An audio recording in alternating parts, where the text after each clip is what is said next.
Hi guys, welcome to my channel. My name is Sasha. Today I am both excited and a little nervous because we are going to be trying out the new KVD Beauty Good Apple Skin Perfecting Foundation Balm. Right off the bat, the word balm does trigger me a little because when I think of balm, I think of something that probably won't fare well with my oily skin. I have acne prone and I have oily skin. I got the shade Light 018. This retails at Ulta and Sephora for $38. KVD Beauty Good Apple Skin Perfecting Foundation Balm is a buildable, full coverage, hydrating foundation balm with a lightweight, long wear formula and a fresh matte finish. Infused with apple extract to help nourish skin, Good Apple minimizes the appearance of pores and gives skin a smooth, healthy look. Plus, it's non-comedogenic, which I love. I have acne-prone skin. This non-cakey, flashback-free foundation quickly covers blemishes and discoloration for an instant confidence boost in fully recyclable packaging. I also want to say there are ways to recycle your normal compacts and makeup containers. I live in the Midwest and I know that Madison, Wisconsin has some sort of thing that takes makeup containers. My mom knows more about it. She's the one who told me about it. So I'm gonna look around and see if I can link some more information below. But what I do is I keep all my makeup containers, compacts, once my product is used up, I keep them in a bag. I give the bag to my mom and then she either sends it to the place or she brings it there. I'm not sure. But I will also say that I think it's great that they made something that can go in the normal recyclables. All right, let's get into the foundation. I have had good experiences with cream to powder foundations. They work pretty well for my oily skin. This is a balm, so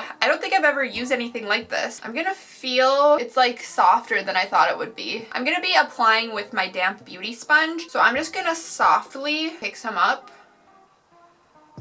and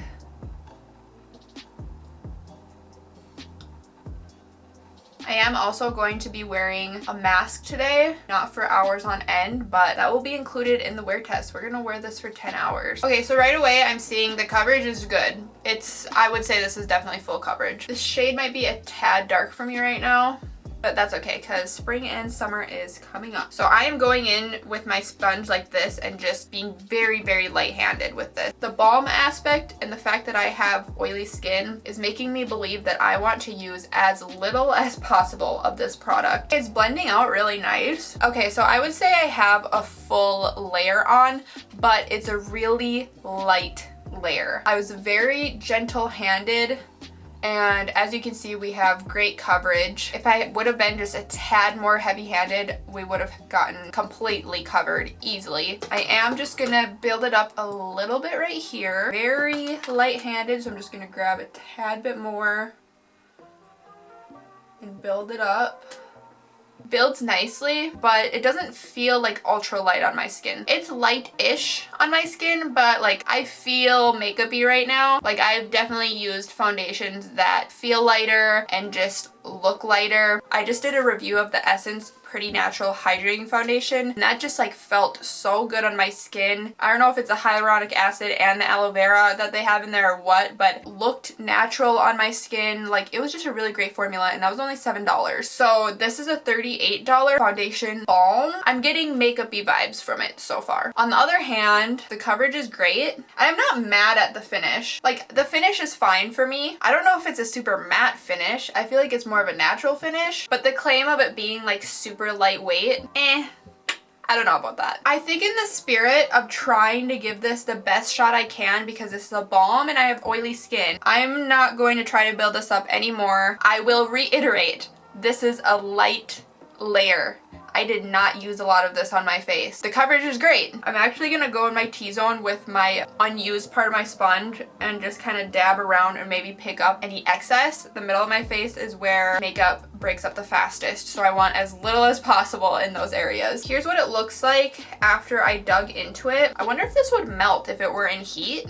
So today I'm going to be setting my face with my Mineral Fusion setting powder. By the way, all the products I'm using today will be linked in my description. So I'm going to take my Real Techniques brush, stipple this in, and start to set this foundation down, which it needs setting. It's balmy. Because I am going to be wearing a mask for a little bit today, I am going to set this down pretty good. So here's how we look after the foundation has been powdered down.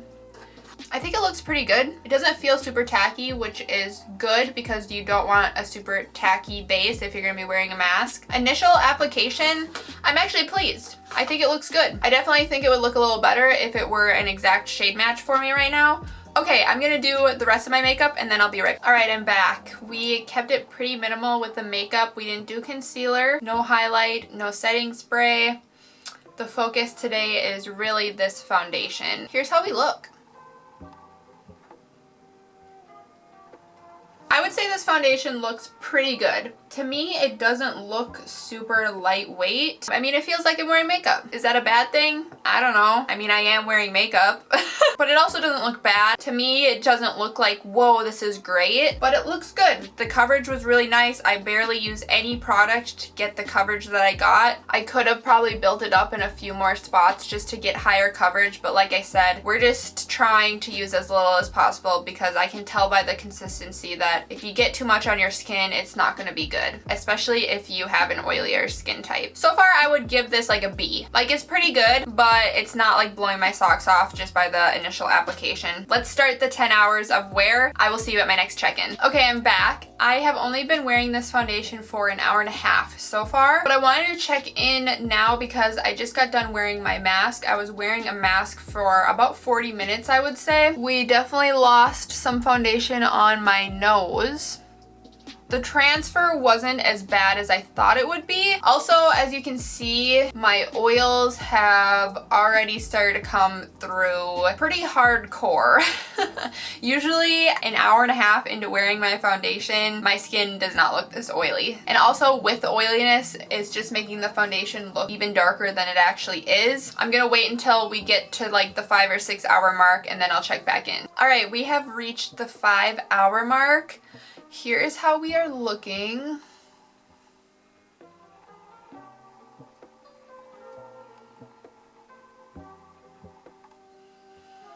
The foundation isn't like breaking up or anything. Like, it looks fine except for where I lost some on my nose earlier. It's just, my skin is so oily. Most of my foundations, my skin does not get this oily by the 5 hour mark. Like, some of my foundations are not even this oily after I get to the 10 hour mark. I'm gonna be going grocery shopping and I'm gonna be wearing a mask again, but I want to blot. These blotting sheets are from Clean and Clear. I'll link them in the description. They're the ones I've always used. I also like the Equate brand ones from Walmart. You get more and they're cheaper and they work the same. I do have another brand that I want to try, but I haven't tried them yet. We're gonna stick with our tried and true Clean and Clear sheets today, and we're gonna see how this foundation touches up. I'm worried that I'm to the point of being so oily that this might really push the foundation around on my face. Yeah, I want to blot because I'm just really shiny, and I know if I'm this shiny under a mask, the mask is just gonna like tear it up.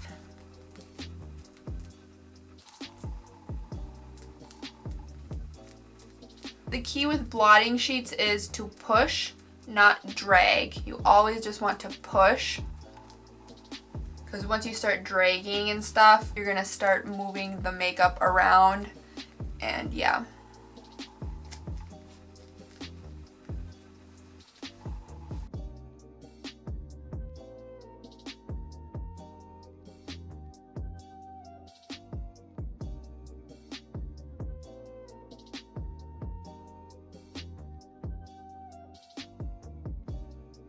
Here's my blotting sheet.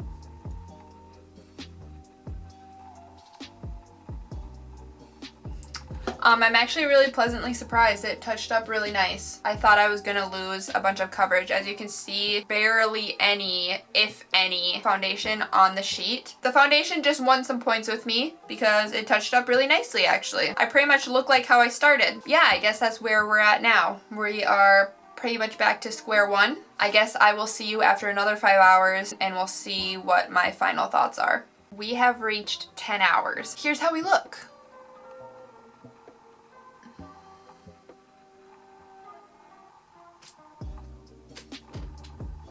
Nostril Looks really good actually. Around my mouth also looks good. We're starting to get a little cracking in a few places around my mouth, but really not bad at all. Oils. I blotted 5 hours ago and I'm already this oily again. But the foundation itself doesn't look bad. It's not like cracking and wearing off and moving around. And I did wear a mask for a while. I didn't really have much transfer onto the mask. I kind of have mixed feelings about this foundation. It wasn't as bad as I thought it would be, but is it worth $38? I'm not so sure. Let's list the pros and cons. Pro, the coverage. I really didn't put much product on my face and I got really good coverage. The makeup itself didn't like break up or crack or anything like that, and it touched up really nice too. I was surprised how nice it touched up. It's non-comedogenic, really like that. It has recyclable packaging, which I think is great, but I mean the packaging doesn't actually have much to do with the formula. The negatives, oil control, 0. Every 5 hours I am this oily. It doesn't feel that lightweight on my skin to me, and I didn't use much foundation. I got really good coverage with a little bit of foundation. It claimed to be lightweight and I don't really think that's true. Yeah, I don't know. I don't hate it. I don't think it's really anything super special. If you had normal to dry skin, maybe this would be really great for you. It's definitely not like drying. I would think that it would be a lot better for dry skin. For oily skin, it looks pretty. It does nothing to help me with my oils. To me, I think it's because it's a balm. If I had to rate this foundation, I'd probably give it a B, because even if you get oily, you can touch it up. That's also kind of annoying that you would, if you have oily skin, you'd have to be touching it up so much or like blotting. I'm trying to think like what I would wear this foundation for. Like if I just wanted a full coverage foundation that actually lasts on my skin, I would wear the Maybelline Superstay. I think I would wear this foundation for like not dressing up. Like if I'm just gonna be out and about, I need to throw on some foundation. It's non-comedogenic, it's not gonna break me out. It looks pretty, it has good coverage, but I'm gonna get oily within a couple hours. See, I am torn. I do think it's a pretty foundation. I don't dislike it. It's just that my oils come out so fast that that's kind of annoying, even if it does touch up really well. Personally, I'm not someone who returns makeup. I keep it and use it even if I dislike it, or I just give it to someone. When you return makeup, like it's used, they have to throw it out, so that's a big waste. So like I'd rather just take the L of my money. So I'm gonna be keeping it and I'm gonna be using it more. Based on today's wear, I would never choose to wear this if I need to wear makeup for more than 5 hours. I think I would throw this on for a work Zoom meeting that lasts an hour, which does kind of hurt me because it is pretty. And also like it's $38. Maybe if you had dry skin, it would be worth the $38. It's not gonna dry you out, but also like it is pretty. If my oils didn't come through so fast, I think I would really like this. I do want to note, I think with this product, less is more. Like you want to use as little as possible. I saw like on TikTok some people were just taking their brush and going ham and then putting on their face and packing on full coverage, especially if you have oily skin. If you have a ton of product on your face, then it can look really just like heavy. This foundation just doesn't really give me like lightweight. It more gives me like heavier full coverage experience. That's pretty, but you want to use as little as possible. I can't even decide if I'm happy that I bought it or not, because on the one hand it is pretty. If I'm gonna wear this foundation, I would have to be blotting every few hours. Hi, I'm editing this video right now. I'm not wearing the foundation today. What I was trying to say was I like the finish. I think it was pretty. It was like smoothing and blurring, and like it was a pretty formula, but I don't know if that outweighs my need to blot my oils when I wear this foundation. So that's like why I have such mixed feelings.